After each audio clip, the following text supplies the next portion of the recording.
Alors, on va débuter par un mot de prière. Alors, Seigneur notre Dieu, on se tourne vers toi. Nous te reconnaissons comme étant celui qui mérite toute adoration. Tu mérites qu'on te soit loyal sans réserve. À toi appartient toute la création, y compris nos vies. Et Seigneur, tu en disposes comme bon t'ensemble. Maintenant, dans le temps que nous allons passer ensemble, dans ces diverses études, accorde-nous la grâce de réellement s'approcher des textes qu'on va regarder et que nous puissions apprendre à mieux t'aimer, à mieux te servir. Et je te demanderai pour nous, ce soir, accorde-nous d'accorder la priorité au texte, au passage, à la parole, pour que elle, cette parole, ce texte, nous parle à nous. Oh Seigneur, quel don merveilleux tu nous as donné dans ta parole. Alors tout au long du temps qu'on va passer ensemble les jeudis soirs à travers l'été, sois béni, sois loué, car tu es Dieu. Nous t'aimons, Jésus. Nous t'aimons, Père. Saint-Esprit, nous te rendons gloire. Merci, Seigneur. Amen. Alors, que venez-vous chercher? Quand vous avez entendu, on fait une étude biblique, qu'est-ce qui vous est venu à la pensée? La nourriture spirituelle. Voilà, on n'aura pas de gâteau après. On est habitué avec du gâteau, nous autres. OK. Développer, oui. Oui. Acquérir une connaissance, définitivement. OK. D'autres choses qui vous viennent à la pensée? Parce que ma première question ce soir, c'est celle-là. Pourquoi étudier la Bible?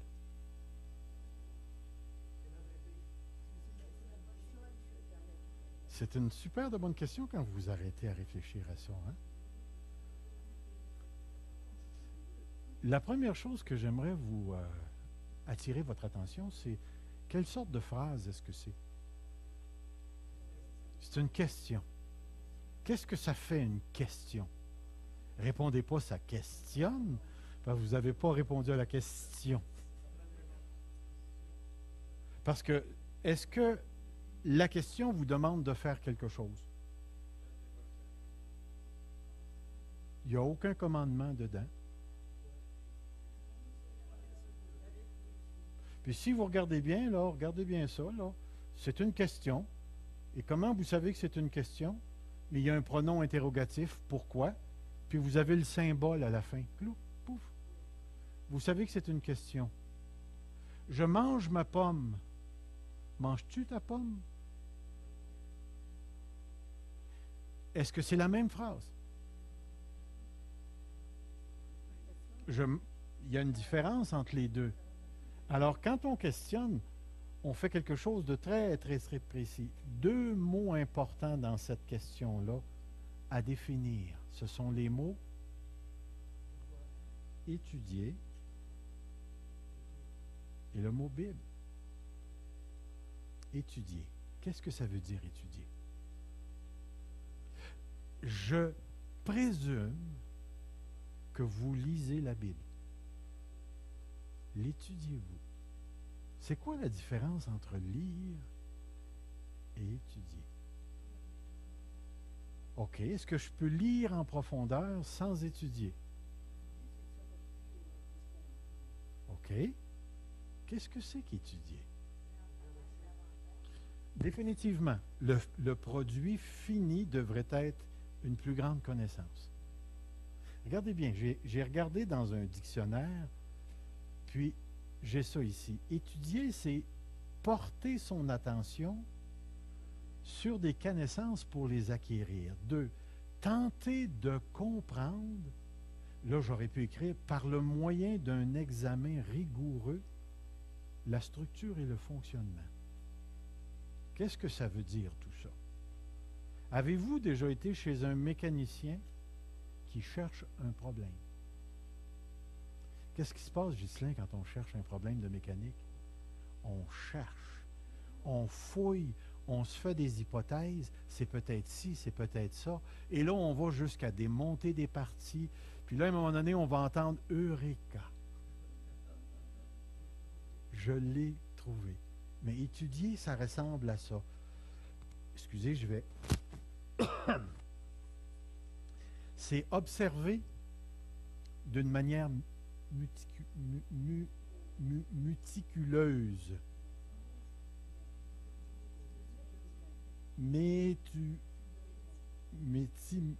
En tout cas, vous savez ce que je veux dire.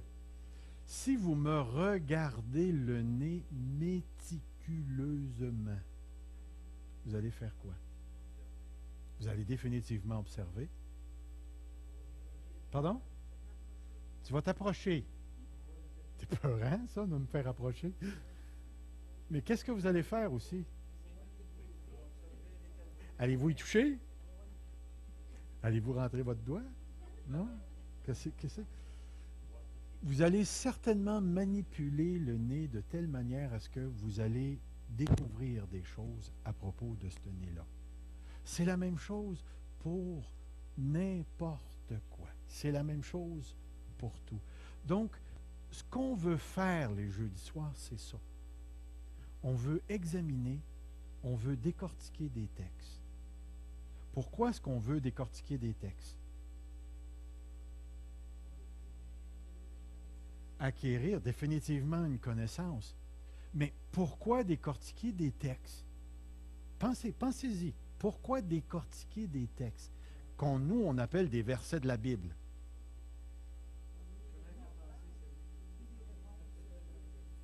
Définitivement. Mais est-ce qu'on pourrait faire ça avec des livres en français, des livres en anglais?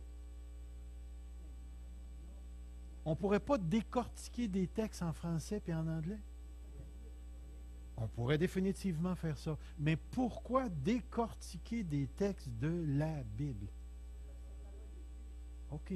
Réalisez-vous ce que vous êtes... Pardon? Parce que c'est la vérité, la parole de Dieu.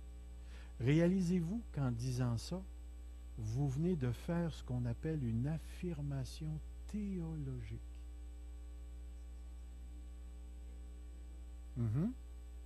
La lettre aux Hébreux.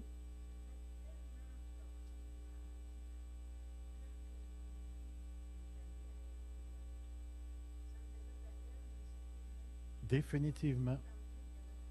Yeah, yeah.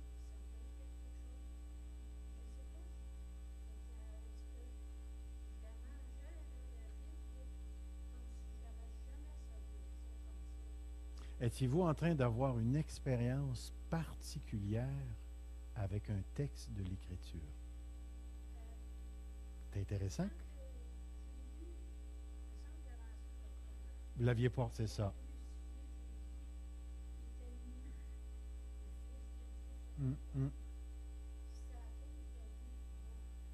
Yeah.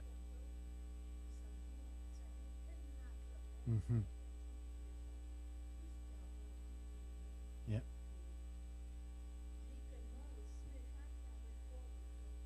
C'est vraiment triste.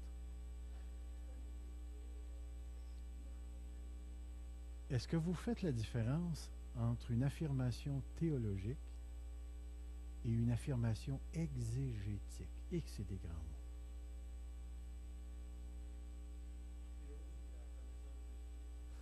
Oui, mais quand on parle d'une affirmation théologique, généralement on parle de croyances personnelles ou de croyances de groupe.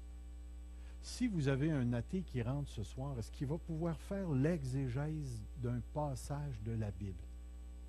La réponse est oui. Pourquoi? Parce qu'il peut l'étudier, c'est du texte, c'est du français, des verbes, des articles, c'est des mots, puis ainsi de suite. Puis si le gars connaît un petit peu le grec, il peut aller fouiller dans le grec. Puis s'il connaît un petit peu plus les choses, bien, il peut remonter dans la culture du temps. Écoutez, tous les profs de théologie ne sont pas tous des croyants. Une affirmation exégétique, c'est une affirmation qu'on fait à partir du texte. Je vous dis ce soir Et je vais vous faire une affirmation exégétique. Mon gilet est bleu clair, pâle, pâle. OK. Maintenant, je pourrais vous dire, ce gilet-là me rend très beau. Voyez-vous la différence entre les deux? Un, c'est une affirmation dans la réalité réelle. L'autre, c'est une interprétation personnelle de moi-même. Et nous, ce qu'on veut faire, c'est, avant de faire de la théologie, on veut comprendre les textes. Est-ce que vous me suivez? Avant d'arriver puis de dire ça, puis ça, puis ça, il faut savoir ce que le texte dit. Alors, un des buts qu'on a ce soir en étudiant, c'est justement ça, c'est de découvrir le sens des textes. Et c'est ce vers quoi on va s'en aller.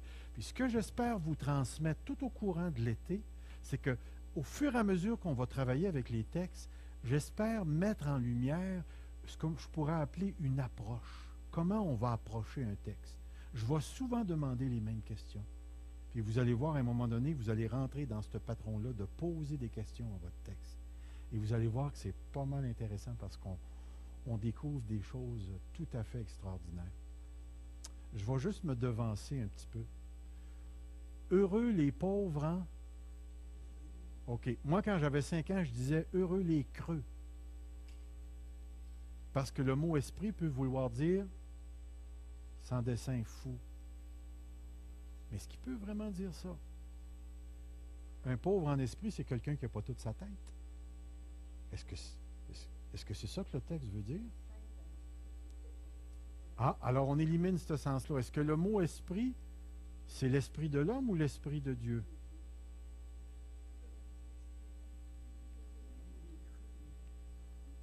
OK. Est-ce que c'est l'esprit de l'homme dans le sens que c'est mon esprit? Ou bien est-ce que le mot esprit a le sens de attitude? Je ne réponds pas. On s'en reparlera. Mais voyez-vous, j'ai posé 3 ou 4 questions pour essayer de cerner les possibilités de sens dans cette expression-là. Parce que si tu me dis « heureux les pauvres en esprit », le Saint-Esprit, ça veut dire que ceux qui n'ont pas l'esprit ont le royaume. Heureux ceux qui sont pauvres dans le Saint-Esprit, car le royaume des cieux est à eux. Ça veut dire ceux qui sont dépouillés, dépourvus du Saint-Esprit, le royaume de Dieu est à eux. C'est théologiquement impossible.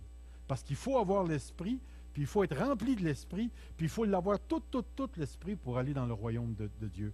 Alors ça ne peut pas être l'esprit dans ce passage-là.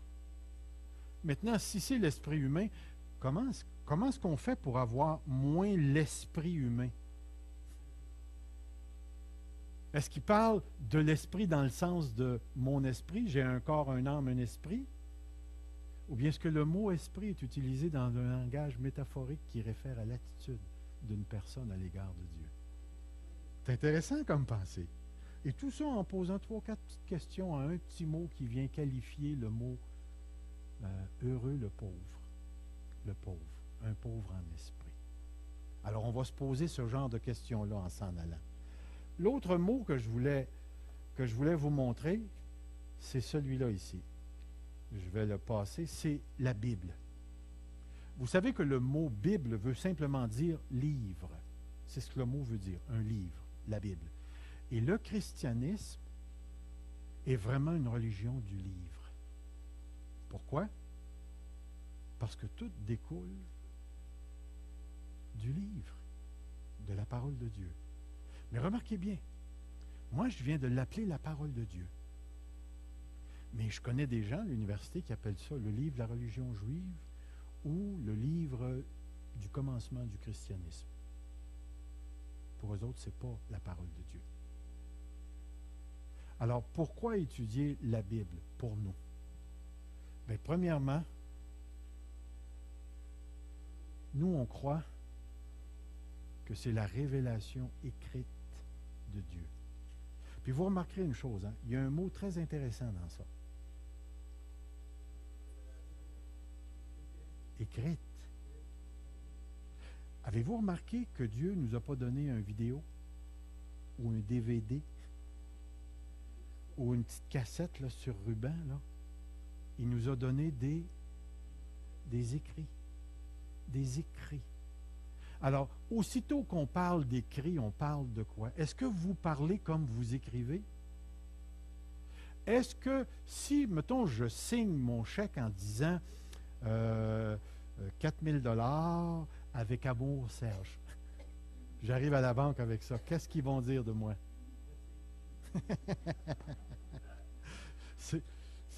Aussitôt que tu utilises l'écrit, qu'est-ce que tu es obligé de faire?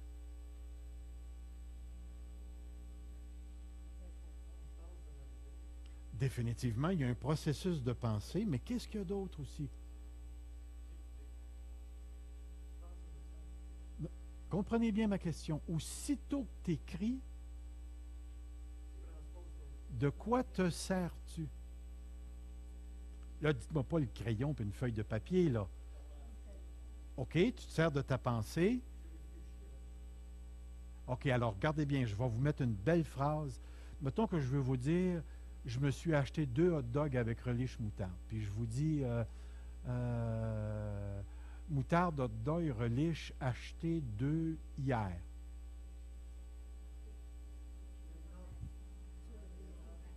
Aussitôt que je me mets à écrire pour transmettre ma pensée, je suis obligé d'utiliser une structure de langage. Alors, je ne peux pas juste écrire tout un paquet de mots sur la table, là, puis dire, OK, on prend ça, là, puis tiens, voici ma pensée. Sinon, vous allez être obligé de jouer au casse-tête, reprendre les mots, puis là, vous ne serez pas certain, parce que des fois, il y a des mots qui peuvent aller à la même place, puis ainsi de suite. Aussitôt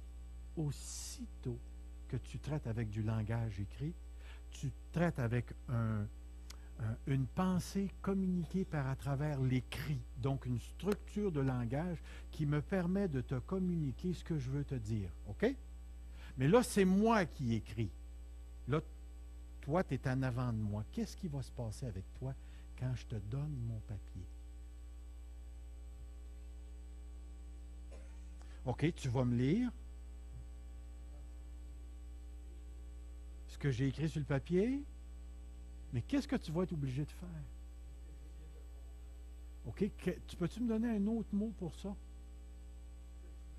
Ça commence par I. Tu vas être obligé de m'interpréter. Tu n'as pas le choix. Tu n'as pas le choix. Tu es obligé de m'interpréter. Ce qui veut dire que tu rouvres un livre de cuisine, un livre de construction, que tu rouvres un livre de couture, que tu rouvres un livre de biologie, peu importe, aussitôt que tu rouvres un livre, tu es obligé d'interpréter ce qui est écrit. Et aussitôt que tu interprètes, tu es en relation avec le texte.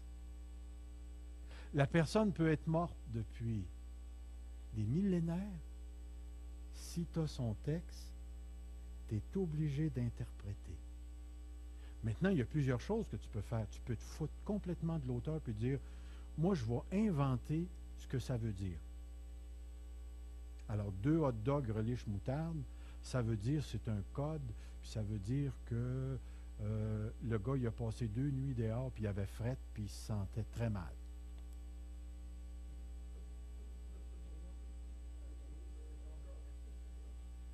Mais voyez-vous le problème?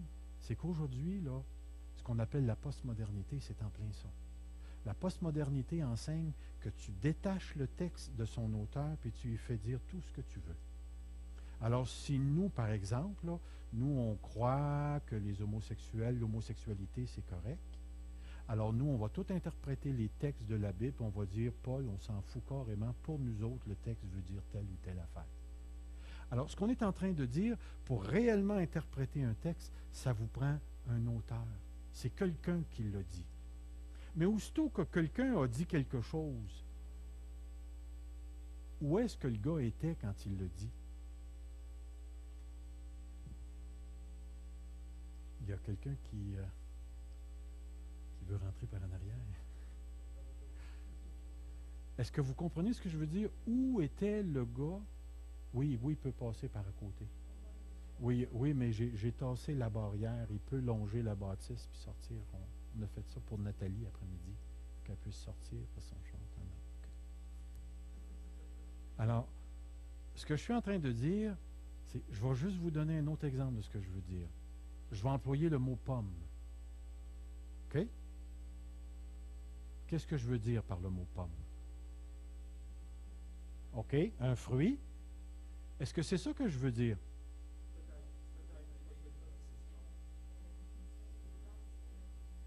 Est-ce que c'est ça? OK, quand tu rajoutes le mot Adam, qu'est-ce que tu viens de faire? Tu viens de créer un contexte. Un contexte.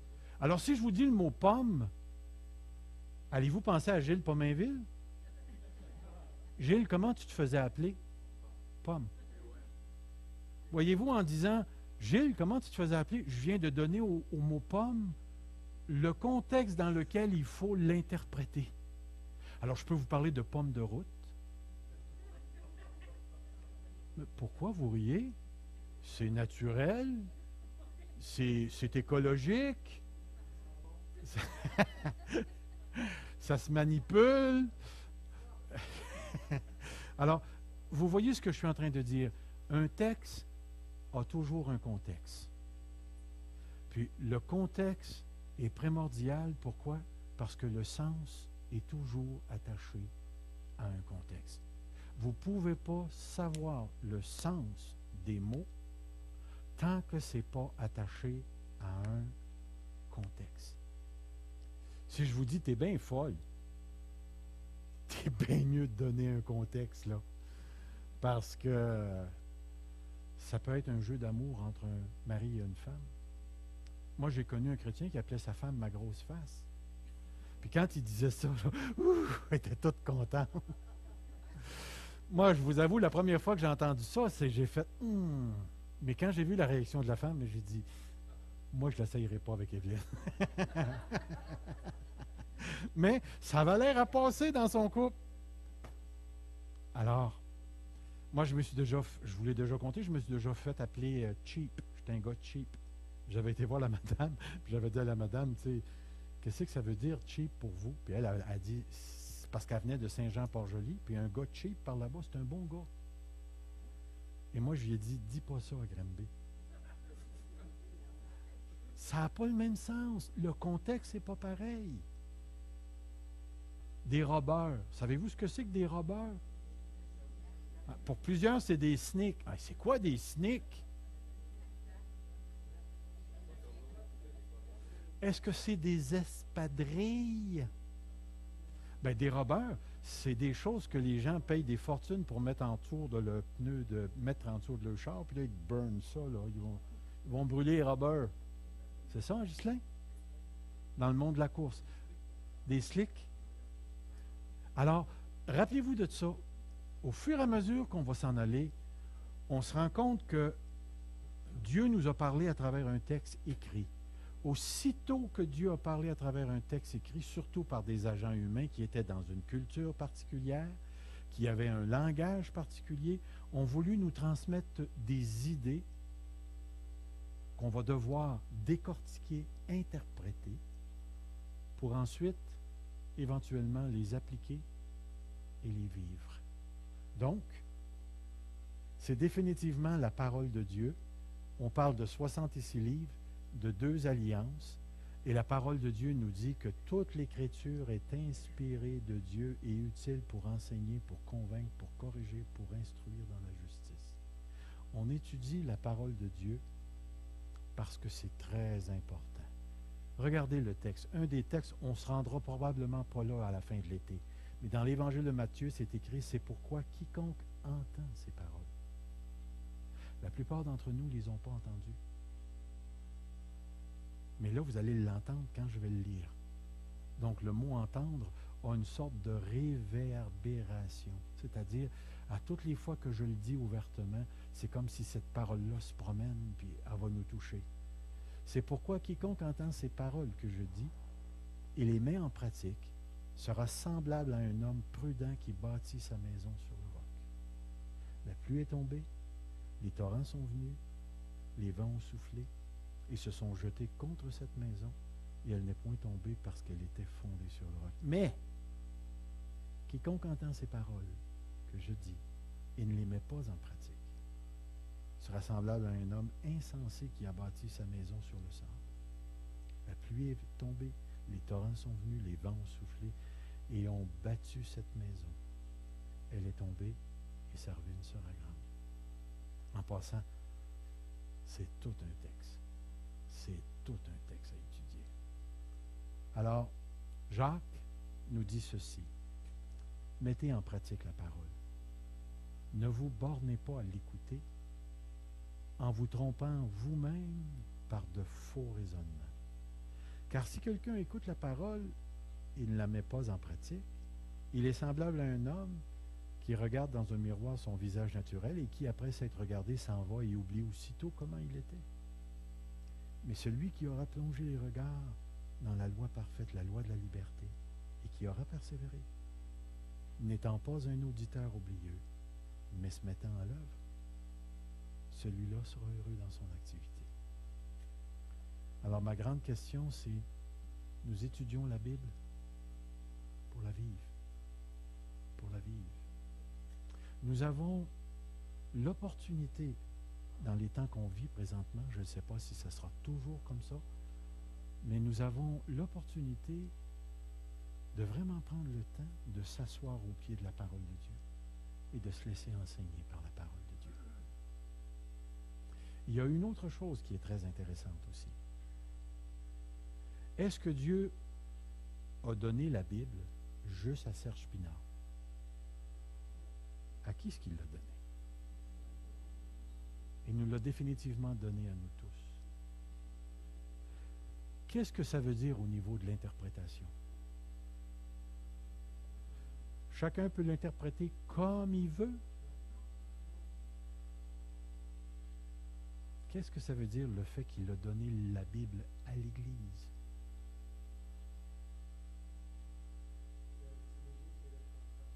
L'Église est la gardienne de la vérité. Et remarquez bien une chose, puis c'est souvent là une erreur que les enfants de Dieu font. Il y a une dimension de l'interprétation des Écritures qui est en communauté. Il n'y a pas juste le pasteur qui a la main mise sur la Bible. Une bonne partie de l'interprétation des Écritures se fait dans la communauté, par la communauté. Vous rappelez-vous quand Paul enseignait ce que les Béréens faisaient? Ils vérifiaient constamment dans l'Écriture. Je trouve ça intéressant. Si Paul arriverait ici ce soir, là, la première chose que je ferais, moi, c'est j'irais m'asseoir et je dirais, Paul, tu as toute la réunion, même plus. Parce que c'est un apôtre, puis pourtant, quand tu lis l'apôtre Paul, ça ne l'a pas empêché de chicaner avec Barnabas. Il s'est chicané avec Pierre. Puis, je ne suis pas certain que ça aurait été nécessairement le fun de travailler avec Paul. Il était un gars qui s'imposait pas mal. Il était pas mal direct. Je ne sais pas si vous en connaissez des gens comme ça. Paul avait reçu la mission d'apporter l'Évangile. J'ai aucun problème avec ça. Mais n'oubliez pas, les Béréens questionnaient Paul, sondaient les Écritures. Et nous avons la tâche de faire la même chose. Au fur et à mesure qu'on va s'en aller, on va s'engager dans des conversations sur des textes tout à fait précis. Et on va suggérer des choses et on va parler ensemble de ces textes-là. Et le but, c'est le travail de la communauté. On travaille ensemble, on s'expose ensemble aux textes. Gilles?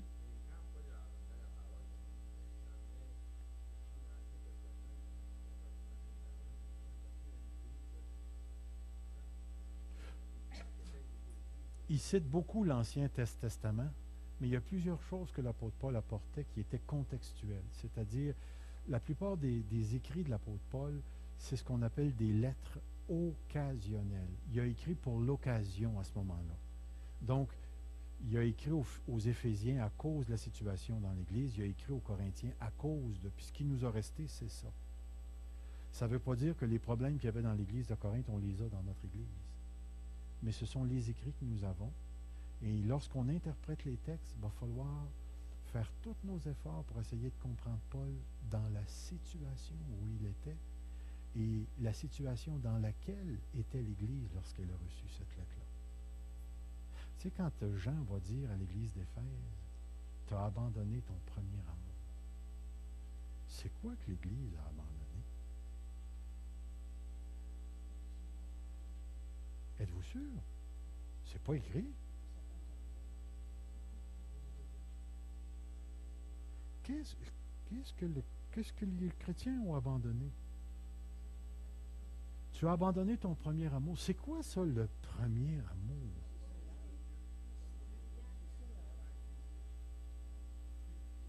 Mais est-ce que l'Église avait abandonné Dieu?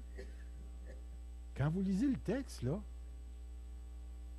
qu'est-ce que ça veut dire abandonner son premier amour?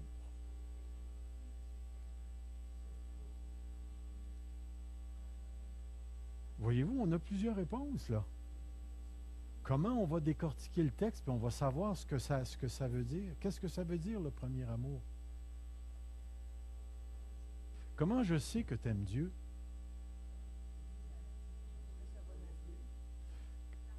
Qui a écrit l'Apocalypse? Comment Jean parle de l'amour? Hein? Comment Jean parle-t-il de l'amour? Comment quelqu'un peut-il aimer Dieu qu'il ne voit pas et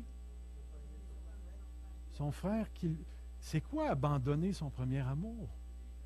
Abandonner les gens, abandonner d'être amoureux des gens, de faire du bien aux gens, de prendre soin des pauvres, de prendre soin des gens dans l'Église. Puis, voyez-vous, je pars d'un auteur, Jean, puis avant n'importe quelle autre chose, je vais aller voir comment Jean, lui, parle de l'amour, parle de l'amour. Tous connaîtront que vous êtes mes disciples par...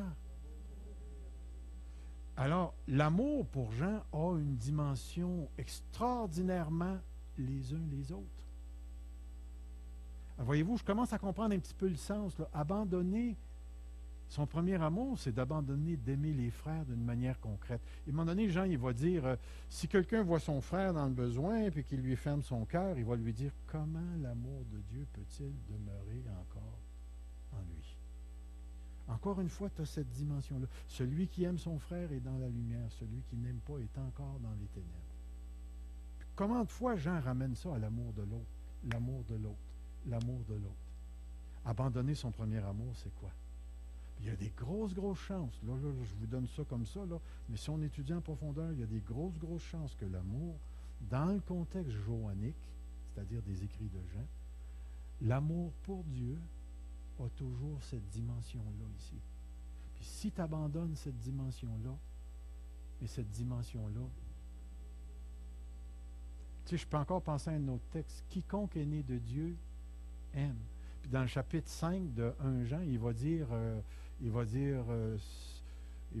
celui qui est né de Dieu aime. Non, il va dire, comment est-ce qu'il dit ça? Blablabla, celui qui aime celui qui est né de lui, en voulant dire de Dieu. Va aimer les frères, va aimer Jésus-Christ, et ainsi de suite. Alors, pour nous, étudier la Bible, c'est de tenter de la comprendre, mais de la comprendre dans son contexte, pour ensuite la prendre, la transférer dans notre contexte et la vivre. Alors, il y a des choses qu'on ne pourra pas faire de l'Écriture. Il n'y a pas personne ce soir qui a apporté un veau à immoler. Alors, à ce soir, on n'aura pas de steak. Alors, oubliez ça, là. Si vous êtes venus pour manger du steak, on n'en a pas. Il y a bien des choses qu'on ne peut plus faire. Mais on sera toujours responsable parce qu'on est enfant de Dieu et qu'on est en lien avec Dieu. On sera toujours responsable d'interpréter le texte et de l'appliquer à notre contexte. Et laissez-moi vous dire que c'est la chose la plus difficile, mais la plus merveilleuse pour une Église de Dieu. Alors, au fur et à mesure qu'on va aller dans l'Évangile de Matthieu, dans le Sermon sur la montagne, parce que c'est la portion de texte qu'on va commencer à regarder, on va tenter de faire ce trajet-là. On va aller au texte, on va parler avec le texte, on va demander à Matthieu, dis-nous Matthieu ce que tu as voulu nous dire, et nous on va le prendre, puis on va se poser la question, comment je peux le vivre? Comment je peux l'appliquer à ma vie? Question à venir jusqu'ici? Comme on est dans une salle d'études, vous pouvez poser des questions, n'importe quand. Vous levez la main, je vous vois, je finis ce que j'ai à dire, on peut s'engager. Si je vous oublie, vous releverez, c'est ça. Ça va? Est-ce qu'à ce point-ci, on comprend qu'est-ce qu'on a retenu à venir jusqu'ici? On a reconnu que la Bible, c'est une parole écrite. Qu'une parole écrite demande un contexte. Ensuite, ce contexte-là nous amène à interpréter. N'oubliez pas ça, là. C'est des mots très, très, très importants. Donc, parole écrite dans un contexte que nous, on doit interpréter et ensuite qu'on doit appliquer. Gardez bien ça à la pensée. Gardez bien ça à la pensée. Alors, qu'est-ce qu'on fait ce soir? Ce soir, on va s'introduire. S'introduire. Donc, on ne regardera pas un texte en particulier, mais on va s'introduire à l'Évangile de Matthieu. Une chose que j'ai trouvé extraordinaire en lisant l'Évangile de Matthieu, savez-vous que dans l'Évangile de Matthieu, il y a 5 grands discours? Regardez, je les ai écrits là. Le Sermon sur la montagne est le premier et le plus long discours d'une série de 5 grands discours retrouvés dans l'Évangile de Matthieu. Vous avez le Sermon sur la montagne au chapitre 5. Vous avez le chapitre 10 qui nous donne la mission des 12. Ensuite, vous avez le chapitre 13 qui nous donne toute une série de paraboles. Vous avez le chapitre 18 où on retrouve cette fameuse phrase « Lorsque 2 ou 3 sont rassemblés dans mon nom ». On retrouve également le texte « Si ton frère a péché, va et reprends-le entre toi », qui sont des instructions probablement sur la vie dans le royaume. Et le dernier grand texte, qui est aussi assez long, 24:1 jusqu'à 25:46, c'est le grand discours du mont des Oliviers. Lorsque Jésus a dit il n'y a aucune pierre qui va rester, tout va être détruit. Et là, il va parler de la parabole des talents, la parabole des 10 vierges. De quoi est-ce qu'il parle aussi dans ce passage-là? Toutes les fois que vous faites cela à un plus petit d'entre mes frères, c'est à moi que vous le faites. Il va parler du serviteur et son maître, tu ne sais pas à quelle heure qu'il arrive. Il va parler du bon et du mauvais serviteur. Et là, on va toujours avoir des doublets. Il va toujours parler du bon et du mauvais, du bon et du mauvais, du bon et du mauvais. Les 5 vierges folles, les 10, c'est-à-dire les 5 vierges pas folles, sages.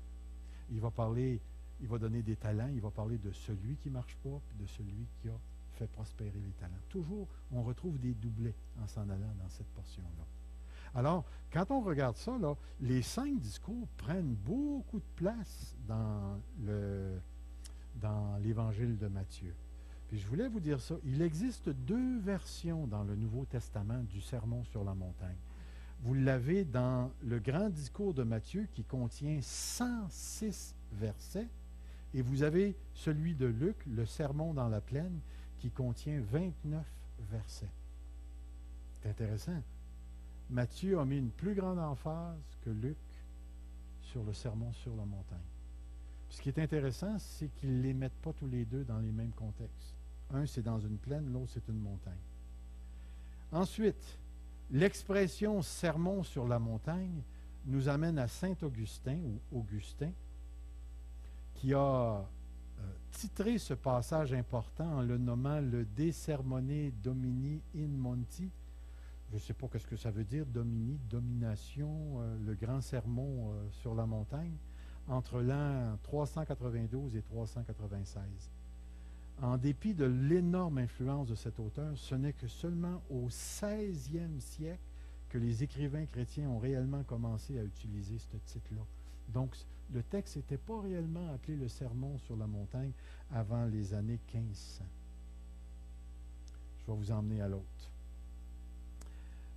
Quelles sont les particularités du Sermon sur la montagne? Il y a quelque chose que je voulais vous montrer. Chacun des grands discours dans l'Évangile de Matthieu est précédé par une série de péricopes. Est-ce que vous savez ce que c'est qu'une péricope? Ce n'est pas une petite tasse. Péricope. C'est un passage de l'Écriture sainte formant une unité. Quand vous prenez l'Évangile de Matthieu, c'est-à-dire l'Évangile de Marc, Vous allez voir, vous avez l'impression que Marc raconte des histoires par bout. Il va te donner un petit bout, oups, ça change. Il donne un autre petit bout, ça change. Il va donner un autre petit bout. Une péricope, c'est ça. C'est une unité de texte complet en lui-même. Et quand on lit l'Évangile de Matthieu, on se rend compte que Matthieu a voulu nous donner les 5 grands discours, mais avant chaque discours, il va mettre une série de péricopes. Puis là, après ça, il arrive dans le grand discours. Il termine son discours, il commence une autre série de péricopes. Il peut avoir 1, 2, 3 histoires, puis après ça, tu rentres dans un autre grand discours. Après ça, il présente 1, 2, 3 autres histoires, puis là, tu rentres dans un autre grand discours. Comme si Matthieu avait arrangé son évangile de cette manière-là. Chaque discours termine de la même manière. Je vais, regardez, je vais vous les lire. Dans le Matthieu chapitre 7, le verset 28, c'est écrit « Après que Jésus eut achevé ses discours ». À la fin du 2e discours, c'est marqué « Lorsque Jésus eut achevé de donner ses instructions ». Je pense que je les ai toutes ici. Ouais. Matthieu 13, 53. « Lorsque Jésus eut achevé ses paroles, ses paraboles, il partit. Lorsque Jésus eut achevé ses discours, il quitta la Galilée. Lorsque Jésus eut achevé tous ses discours, il dit à ses disciples. » Là, je vais vous le mettre en grec. Est-ce que vous pouvez voir tous les mots qui se ressemblent? Regardez, tous les mots se ressemblent. Puis en dernier, vous avez toutes ces paroles, vous avez commandements, vous avez ces paraboles, vous avez toutes ces paroles, puis vous avez toutes ces paroles encore. Mais lorsque vous regardez, là, vous voyez que Matthieu a utilisé la même forme littéraire pour finir les 5 discours. Donc, on sait une chose à propos de Matthieu, c'est qu'il avait l'intention de nous donner ces grands discours, et que ces grands discours, pour que lorsqu'on lit, on ne manque pas le punch, il les a comme fermés de la même manière. Là, on sait qu'on vient de terminer une section avec Matthieu. Donc, le sermon sur la montagne, c'est un grand discours que Matthieu nous donne, mais il va en avoir d'autres. Dans sa structure pour nous communiquer l'Évangile, Matthieu s'est servi de cette forme-là.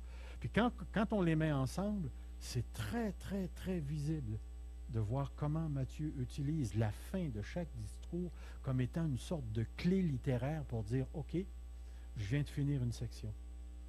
N'oubliez pas, hein, les versets et les chapitres ne font pas partie de la Bible. Vous saviez ça? Savez-vous à peu près quand ça a été écrit? Ouais, les chiffres? Ça a été écrit autour des années 1700. Puis il y avait un professeur d'école qui disait, un professeur au séminaire qui disait, probablement ça a été écrit quand le gars s'en allait en cheval. Puis là, à un moment donné, il mettait un verset là, puis là, il mettait un verset là. Parce qu'il disait, des fois, quand tu lis le texte, les versets ne marchent pas pantoute. Puis souvent, ce qu'il nous faisait faire, c'est qu'il nous faisait faire étudier un texte, puis il enlevait tous les versets, pour qu'on puisse prendre tout le texte, puis lire tout le texte lui-même, de ne pas être influencé par les versets. J'ai trouvé que c'était un exercice pas mal intéressant. Mais Matthieu nous donne ça. Le sermon sur la montagne. Quand vous entendez le sermon sur la montagne, vous pensez à quoi? Un discours, définitivement. Des principes de vie. Hein? Savez-vous que le sermon sur la montagne n'a pas été compris de la même manière par tout le monde? Et ce que je vais vous présenter ce soir, c'est une introduction qu'on fait. On va vraiment rentrer dans le texte jeudi prochain. C'est de vous donner comment le texte, le grand discours sur le sermon sur la montagne, a été interprété à travers l'histoire. Puis vous allez voir, c'est très intéressant parce que ça va nous apprendre quelque chose sur nous-mêmes. Vous savez ce que c'est que ça? Saviez-vous qu'on en a tous? Est-ce qu'un pentecôtiste interprète le sermon sur la montagne de la même manière qu'un baptiste?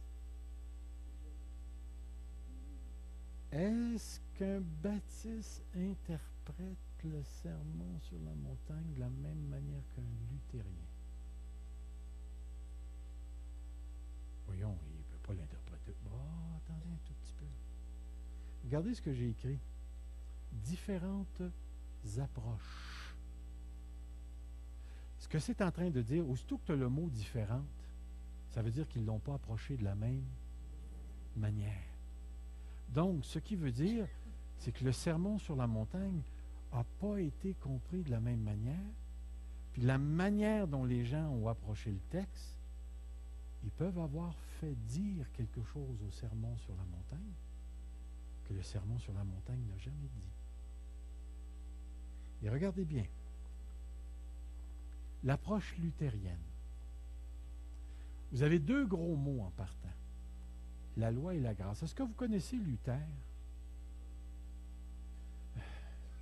Vous savez-vous à peu près dans quelle période de l'Église il se situe? Il y a 1500, les années 1500. Qu'est-ce que Luther a fait de particulier, ce bonhomme-là? Il a définitivement traduit la Bible en allemand. D'ailleurs, il n'y avait même pas de Bible en allemand. Il est le premier à avoir fait une traduction allemande. Il a initié la réforme. Il a piqué dans une porte d'église 95 thèses qui a entraîné une réforme extraordinaire. Mais savez-vous quelle sorte de bonhomme c'était, Luther? C'était un moine, mais c'était quelle sorte de moine? Non, pas dans ce sens-là. Ce moine-là, là, il était sous la culpabilité. Il a tout fait pour essayer de sauver son âme. Puis il n'a jamais été capable. À un moment donné, il s'est mis à lire Romains. Et savez-vous ce qu'il a découvert dans Romains? La grâce. Et là, lui, ce qu'il a compris, c'est que la loi avait pour but de nous faire prendre conscience de nos péchés, puis de nous emmener à la grâce. Alors lui, suivant le modèle de Luther, la loi versus la grâce, les luthériens interprètent le sermon sur la montagne comme une explication rigoureuse de la loi de l'Ancien Testament, qui a pour but d'engendrer le désir de la grâce. En d'autres mots, il s'agit d'un discours similaire dans les lettres de Paul, Romains 3-4, il faudrait lire ça, Galates 3. Autrement dit, là, pour le luthérien, tu lis le sermon sur la montagne, puis en le lisant, tu vas réaliser que tu n'es pas capable de le faire. Puis comme tu n'es pas capable de le faire, qu'est-ce que tu vas faire? Oh, je suis un pécheur perdu. Et qu'est-ce que tu vas faire? Tu vas te tourner vers Jésus-Christ. Le problème principal de cette interprétation est que la justice envisagée dans le sermon sur la montagne n'est pas une justice imputée. Est-ce que vous comprenez le mot imputé? Accordé, imputé. Je vais prendre l'idée là de si j'ai ton numéro de compte de banque puis je dépose de l'argent dedans, je t'ai imputé quelque chose. Je t'ai déposé quelque chose dans ton compte. Le seul problème, c'est que dans le sermon sur la montagne, il n'y a pas une place qu'on retrouve la grâce imputée. Il n'y a pas une place que Jésus, dans le sermon sur la montagne, nous parle de la croix, de la repentance et de la justice imputée. Quand Jésus-Christ est mort à la croix, qu'est-ce qui s'est passé avec vos péchés? Il les a pris. Qu'est-ce qu'il a fait avec? Il les a expiés. Est-ce qu'une fois qu'il a fait ça, vous étiez sauvés? Non.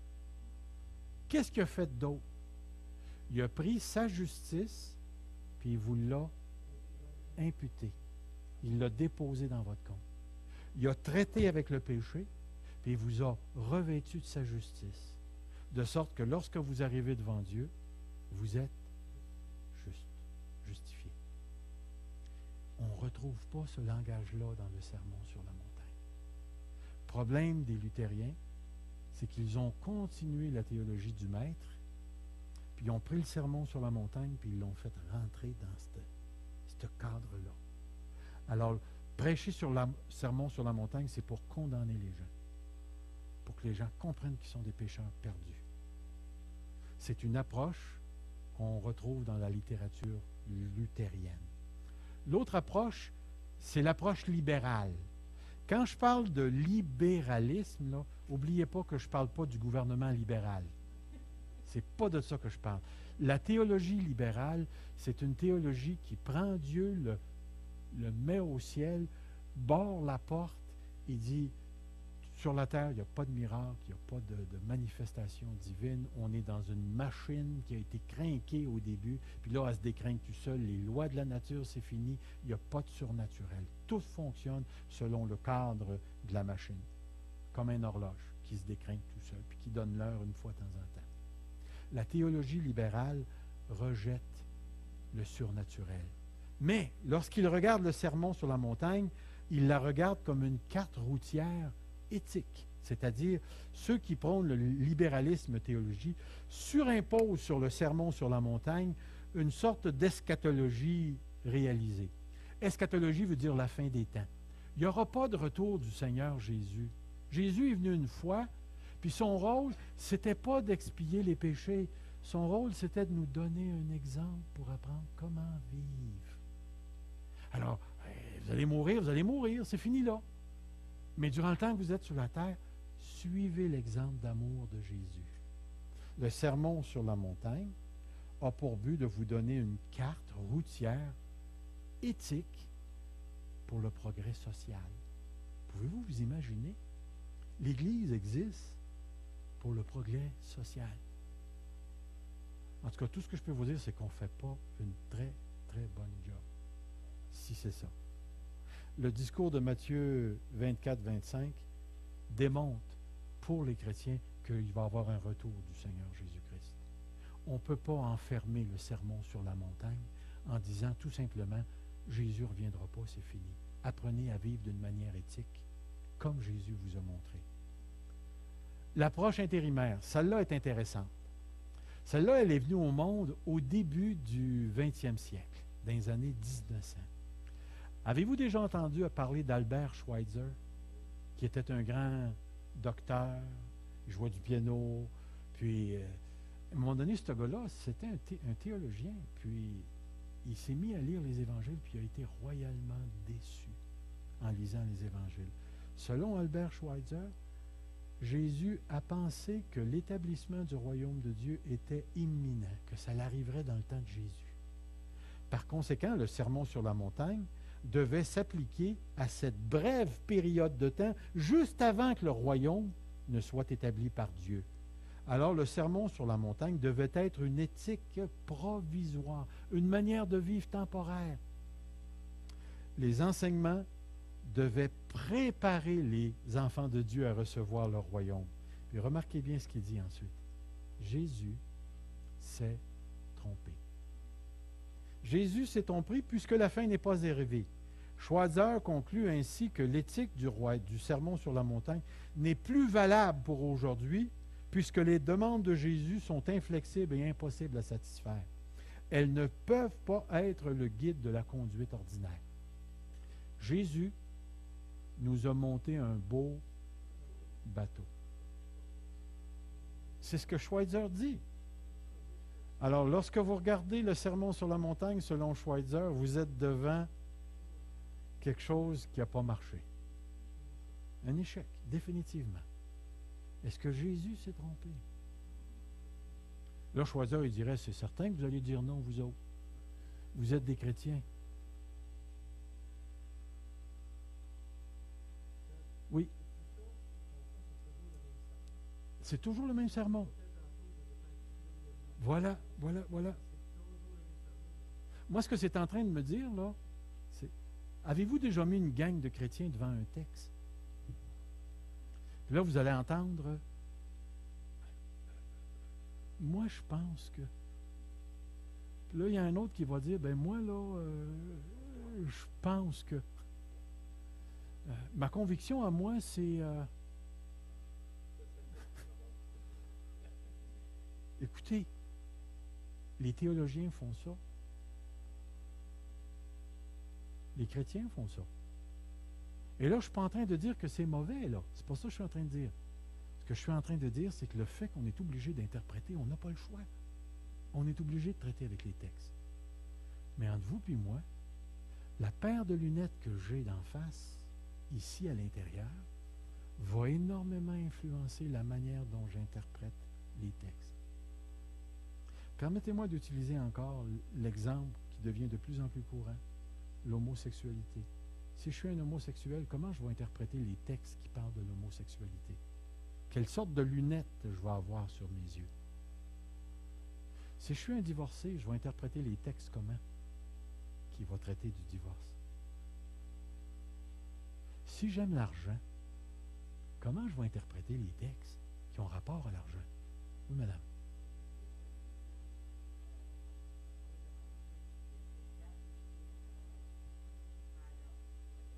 C'est une des grandes tendances. On appelle ça faire de la théologie émotionnelle. Je vis quelque chose et j'ajuste le texte à ma vie, au lieu d'être le contraire.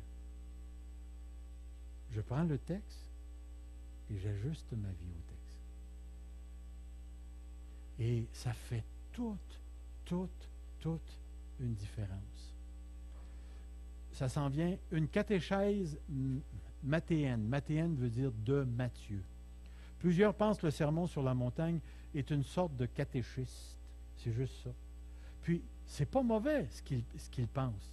Parce que c'est vrai, Gilles, tout à l'heure, a dit spontanément, c'est des principes de vie. Et c'est vrai qu'on va retrouver des principes de vie. Mais est-ce que le sermon sur la montagne, c'est juste ça? Non. Ah, celle-là est bonne. Connaissez-vous la tradition anabaptiste et ménonite? Savez-vous ce qui caractérise ce mouvement-là, les anabaptistes? Parce qu'on vient de là, nous autres, là. Le baptême, mais ils avaient quelque chose de particulier. Eux autres croyaient à la séparation de l'Église et de l'État. Puis pas juste ça. Eux autres croyaient que devant toute violence, tu devais rester passif. Si quelqu'un te donne une claque sur la joue droite, présente-lui. Si quelqu'un t'enlève ton manteau, laisse-lui prendre tes culottes. Si quelqu'un te force à faire 1 000, alors eux autres, ils ont pris ce principe-là, puis ils ont dit, nous autres, on ne fait pas la guerre, on n'occupe aucun poste politique, on ne se mêle pas à une société violente, et ça a donné les Quakers, les Ménonites, les pèlerins, puis ce qu'on retrouve encore aujourd'hui, là, les Amish, les différents Ménonites dans le sud des États-Unis ou ces choses-là, là, ça a donné des gens qui se sont retirés de la société complètement, puis qui ont voulu rester avec les chevaux, les vaches, puis les chariots, tout ce qui reste avec les mains. Ils s'habillent en noir et puis ainsi de suite. Alors, les Ménonites, eux autres, regardaient le sermon sur la montagne, puis ils l'ont pris, puis ils l'ont tout fait rentrer dans une forme de pacifisme. Le seul problème, c'est que le sermon sur la montagne ne rentre pas tout dans ça. Est-ce que c'est vrai que le Seigneur nous enseigne à être généreux, à la non-violence? Définitivement. Mais est-ce qu'il enseigne juste ça? Non. Alors, il y a l'interprétation existentialiste, ça c'est avec Jean-Paul Sartre et puis Camus, puis tout ça. Mais il y a des chrétiens qui regardent ça comme ça. Le sermon sur la montagne, là, c'est une éthique qui n'est pas normatif ou un enseignement qui n'est pas normatif. Nous retrouvons dans ce discours un appel à la décision personnelle et à la foi authentique. C'est pas mauvais comme pensée. Toutefois, il rejette tout rapport à un Dieu personnel. Est-ce que c'est vrai que le sermon sur la montagne doit vous interpeller personnellement? C'est certain qu'il doit nous toucher personnellement. Mais on rejette toute pensée qui rejette Dieu pour nous autres. Oui?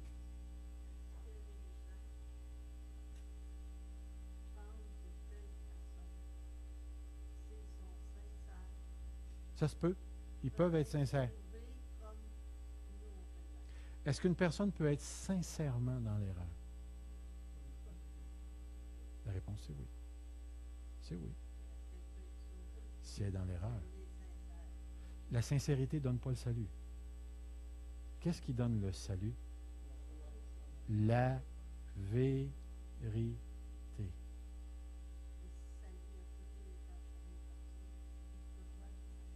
Ta question, elle est pesante. Très, très, très pesante. Parce qu'en réalité, moi aussi, j'aimerais tellement ça. Tellement ça. Mais tu vois, le salut, là, il n'est pas dans le fait de croire quelque chose. Il est dans le fait de croire la bonne chose. Et une personne peut vraiment, vraiment croire, puis être dans l'erreur. Il n'y a pas de plus convaincu que les témoins de Jéhovah, je pense. Les musulmans qui croient réellement que nous, on est des infidèles. Les Mormons croient à leurs affaires. Écoutez, même les communistes qui sont morts pour la cause croyaient dans leur propre cause. Il y a du sang qui a coulé parce que des gens ont cru des choses. Mais est-ce que ces gens-là sont sauvés parce qu'ils ont cru? Puis n'oubliez pas, là, de simplement dire d'avoir la foi, ça ne sauve pas personne. Ce qui sauve, c'est d'avoir la foi en Jésus-Christ. Je suis le chemin, la vérité. Il n'a jamais dit que la foi était le chemin. C'est Jésus qui est le chemin. Donc, toute personne qui croit, qui n'est pas en relation avec Jésus-Christ, il a beau croire, sincèrement croire, mais s'il n'y a pas Jésus-Christ, il n'y a pas la vie. C'est exactement ce que Jésus a dit. Croyez en Dieu et croyez en moi. C'est exactement ce que Jésus a dit. Alors, juste pour répondre un petit peu plus, Nicole, l'une des grandes accusations qui s'est faite à travers l'histoire en ce qui concerne le christianisme, c'est que le christianisme est une religion exclusiviste.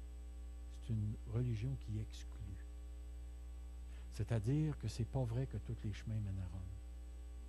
Que le christianisme n'est pas universel. Ça n'inclut pas tout le monde.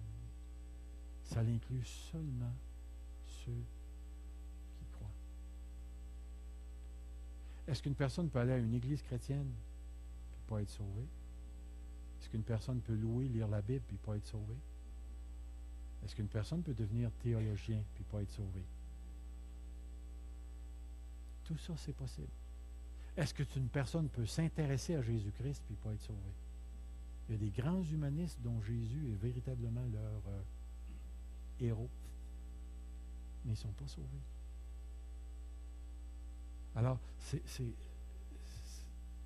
le sens du mot croire est tellement, tellement important, parce que le mot croire, c'est jamais juste donner un assentiment, une approbation sur certaines choses.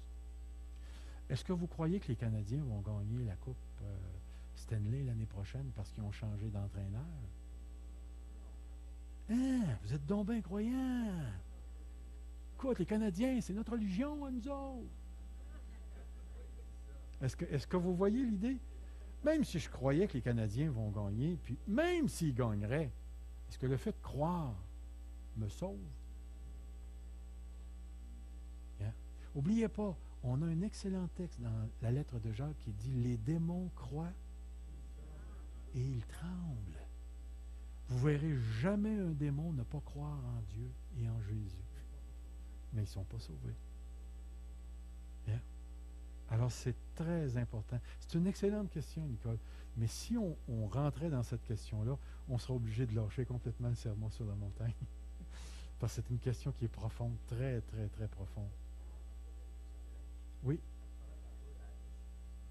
Oui. Vous les avez vus?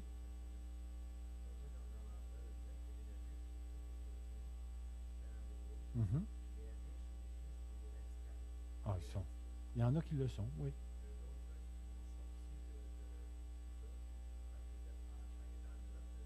Mm-hmm. Mm.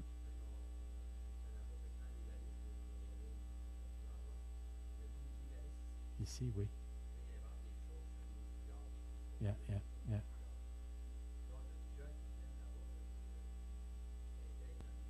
Dans les choses. Yeah. Mm. Yeah.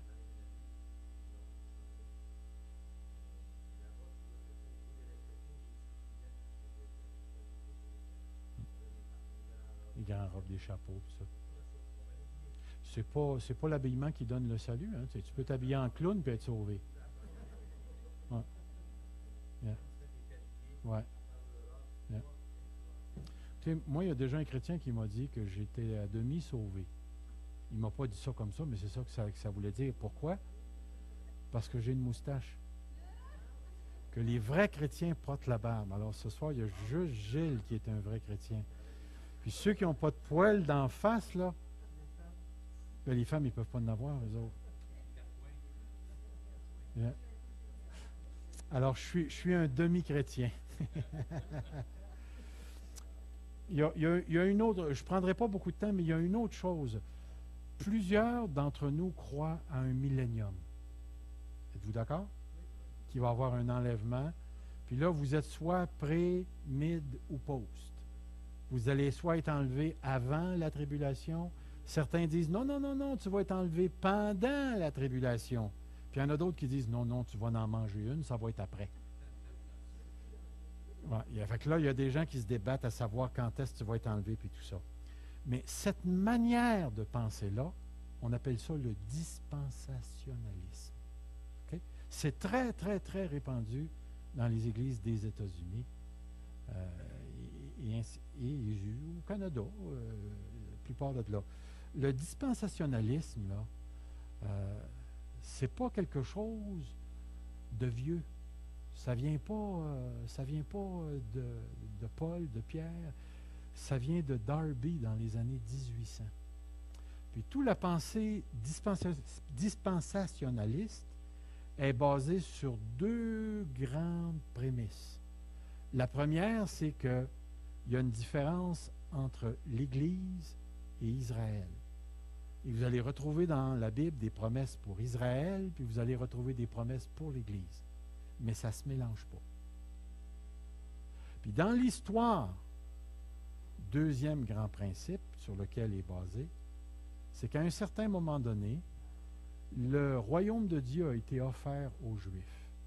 Et qu'est-ce qui s'est passé? C'est que les Juifs l'ont rejeté. La période de l'Église a commencé là. Là, les Juifs sont en stand-by. Puis quand le moment va venir, quand toute l'Église va être rentrée, l'Église va être enlevée, puis le programme pour Israël va recommencer. Ils vont entrer dans le millénium, puis là, il va se passer des choses. Ça, c'est grosso modo la pensée dispensationaliste. Parmi les dispensationalistes, vous avez le dispensationalisme classique et vous avez le dispensationalisme progressiste, qui est deux écoles de pensée qui ont les mêmes croyances, mais qui ne les croient pas de la même manière. Et eux autres, pourquoi est-ce que je vous dis ça? C'est tellement, tellement important. C'est que les dispensationalistes, eux autres, nous disent que le sermon sur la montagne, ce n'est pas pour l'Église. Savez-vous pourquoi? Parce que ça parle du royaume de Dieu. Le royaume de Dieu a été annoncé aux Juifs. Donc le sermon sur la montagne, ce n'est pas pour l'Église.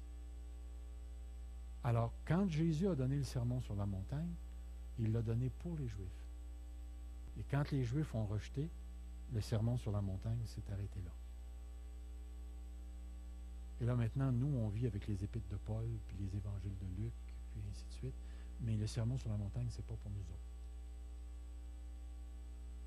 Gros problème. Quand ils ont commencé à sortir ça, il y a eu toute une réaction dans les églises. Ils ont été obligés de rajuster leur fusil parce qu'ils étaient royalement aux côtés de la plaque, comme on dit. Puis regardez ici, je vous ai cité deux auteurs. Cette approche a été tellement critiquée que les principaux tenants de cette interprétation ont modifié leur position. Dwight Pentecost et M. Walvoord affirment maintenant que le contenu éthique du sermon sur la montagne s'applique à tous les âges. Toutefois, il continue de promouvoir une forme de discontinuité entre ce discours et l'Évangile chrétien, en disant que le sermon sur la montagne ne parle pas de la croix, ne parle pas de la justification, de la nouvelle naissance, laissant sous-entendre que l'intention du discours est encore pour le millénium. Alors on perd notre temps ce soir, si on croit ça, à étudier le sermon sur la montagne. Malheureusement, le dispensationalisme classique surimpose sur les termes, sur les textes, un cadre herméneutique. Vous savez ce que c'est que l'herméneutique? Ce sont toutes les lois par lesquelles on interprète les choses. Tout le monde, vous avez une herméneutique, c'est juste que vous ne le savez pas. Puis en passant, ce n'est pas un virus, puis ça fait pas mal. Alors, qui s'impose. Donc, le problème, c'est que leur interprétation du sermon sur la montagne, du moins, ne tient pas la route. Tient pas la route. Alors, qu'est-ce qu'on voit? On voit qu'il va falloir que nous aussi, on se donne un cadre pour interpréter le sermon sur la montagne. On ne peut pas passer aux côtés de ça. Est-ce que le sermon sur la montagne, c'est pour nous autres? Si c'est pour nous autres, il va falloir le comprendre. Regardez bien. Selon M. Carson, le thème principal du royaume de Dieu, du sermon sur la montagne, c'est le royaume de Dieu. Quand vous lirez l'évangile de Matthieu, prenez le temps d'écouter le nombre de fois que Jésus parle du royaume, du royaume, du royaume. Il en parle, il en parle, il en parle. Toutefois, cette proposition repose non pas sur le nombre de fois, le nombre de mentions du sermon, du royaume de Dieu dans le sermon, mais plutôt sur la manière stratégique dont Jésus en parle. Je vais juste vous donner un exemple. Regardez dans ces textes. Le sermon sur la montagne. Dans le sermon sur la montagne, le chapitre 5, le verset 3, c'est marqué « Heureux les pauvres en esprit, car le royaume des cieux est à eux. » Oui. Vous rappelez-vous dans le chapitre 10, « Heureux ceux qui sont persécutés, qui sont outragés, car le royaume des cieux est à eux. » Notre Père, que ton règne, royaume, règne, vienne. Dans le chapitre 6, cherchez premièrement le royaume et sa justice. Et toutes ces choses vous seront données par-dessus. Le sermon sur la montagne est en lien direct avec notre compréhension du royaume de Dieu. Et il va réellement falloir répondre à la question, c'est quoi le royaume de Dieu? Sommes-nous dans le royaume de Dieu? Est-ce que le royaume de Dieu, c'est l'Église? Oh! Est-ce qu'on est capable de démontrer que le royaume de Dieu, ce n'est pas l'Église?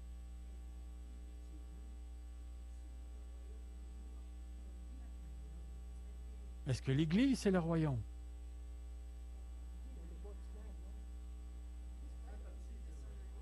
Très, très bon.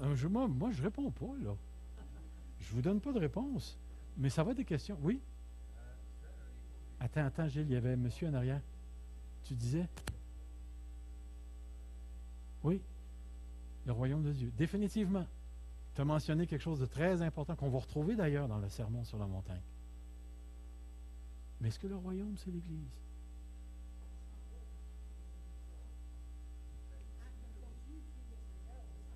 Est-ce que le royaume, c'est quelque chose de futur ou c'est quelque chose de maintenant? C'est intéressant, hein, comme pensée. Parce qu'oubliez pas, Matthieu passe son temps à parler du royaume.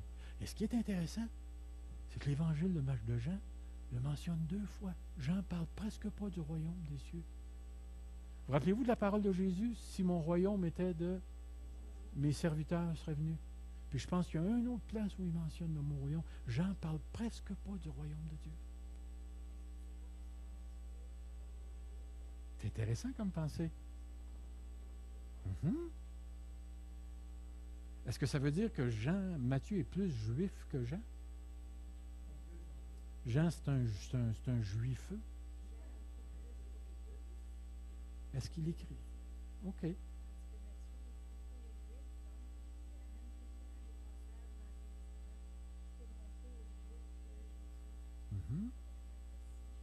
Qu'est-ce que Claudette vient de faire?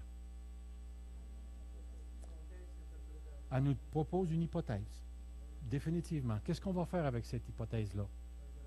Ben, à ce soir, on ne va rien faire parce qu'on va aller se coucher dans pas grand temps, là. Mais définitivement, il va falloir voir, écoute, est-ce qu'elle a raison?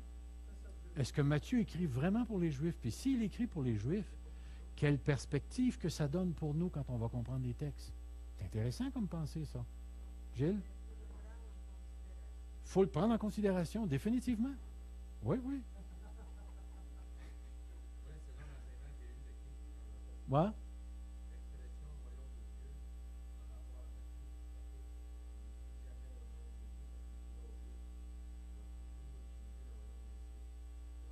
OK. Alors, Gilles, je te mets au défi. Trouve-toi une concordance, puis regarde si le mot royaume est toujours royaume des cieux ou royaume de Dieu, si on le retrouve. Est-ce que Matthieu parle des deux ou parle de un?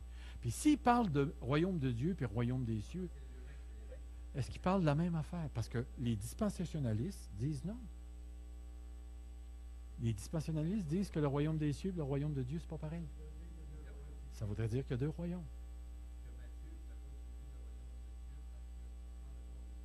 OK. Alors, je vous donne le défi. Regardez dans l'évangile de Matthieu si vous pouvez trouver l'expression royaume de Dieu. OK? Alors, je vais juste terminer en disant, ainsi, le sermon sur la montagne décrit l'ensemble des exigences éthiques, morales. Il y a bien des choses que Jésus va nous dire. C'est un ensemble de principes moraux qui caractérisent la vie de ceux et de celles qui sont dans le royaume. Donc, tout en conservant le contexte historique de ses contemporains et à l'intérieur de l'histoire de la rédemption et de la relation particulière entre Jésus et l'Ancien Testament. Pourquoi est-ce que je vous dis ça? Est-ce que nous sommes sous la loi? Pourtant, Jésus a bel et bien dit, il n'y a pas un petit trait de la lettre ou un iota qui va être enlevé de la loi. Comment est-ce que l'Église vit son rapport à la loi? Combien d'entre nous se foutent carrément de la loi de l'Ancien Testament?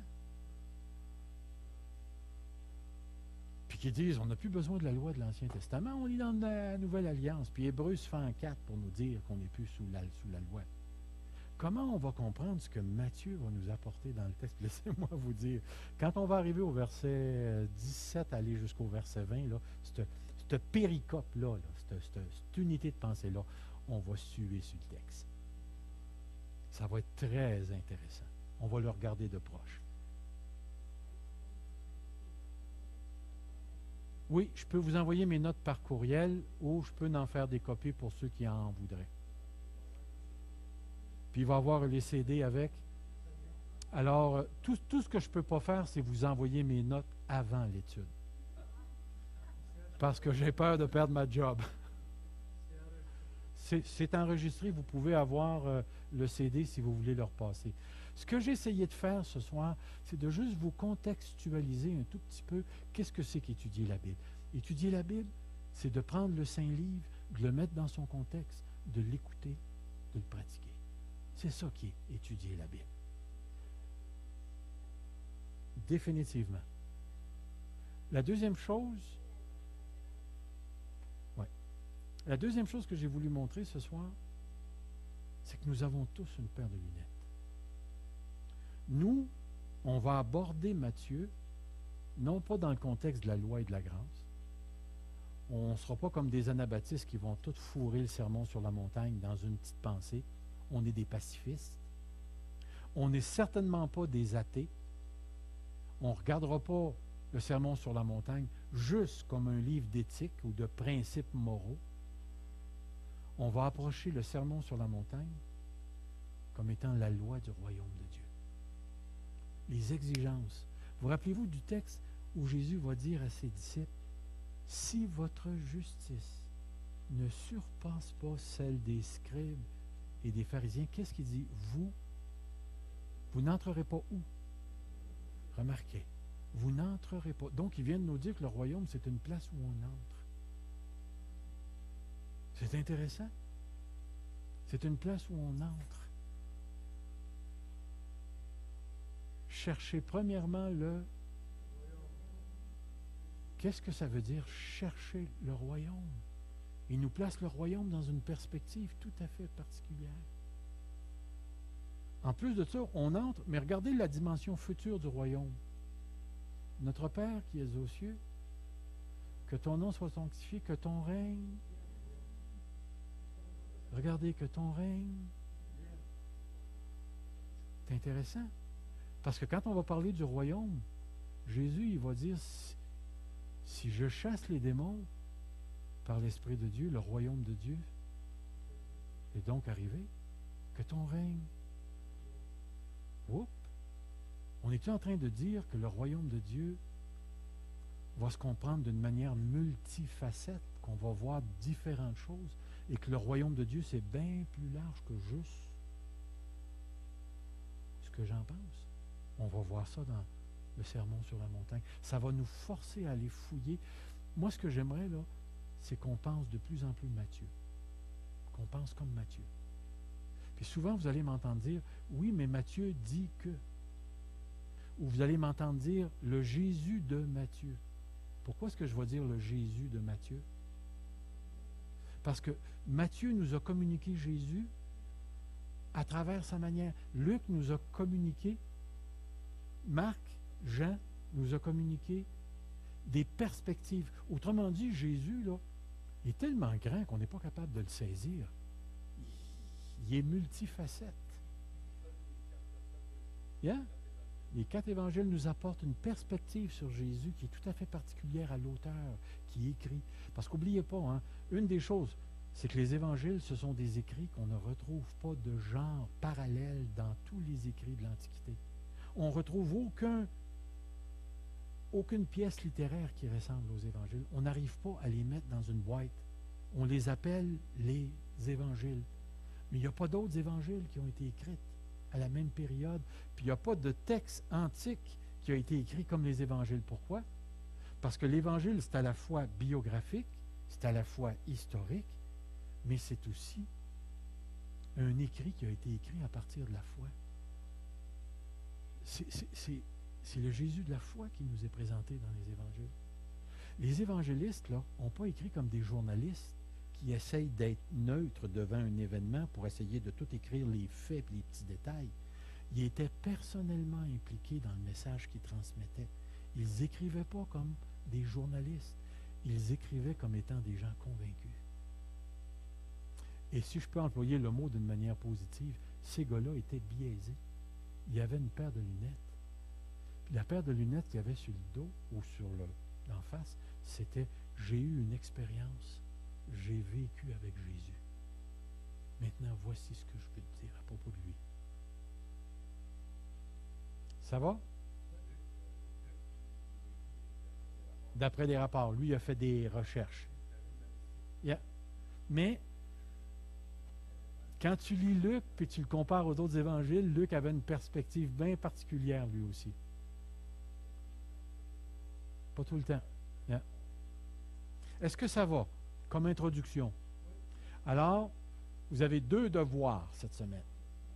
Vous commencez à lire les béatitudes, parce qu'on va commencer avec les béatitudes la semaine prochaine. Et vous devez voir si Dieu utilise le royaume de Dieu dans son évangile. Ça va? Alors, on termine ici. Que le Seigneur vous bénisse.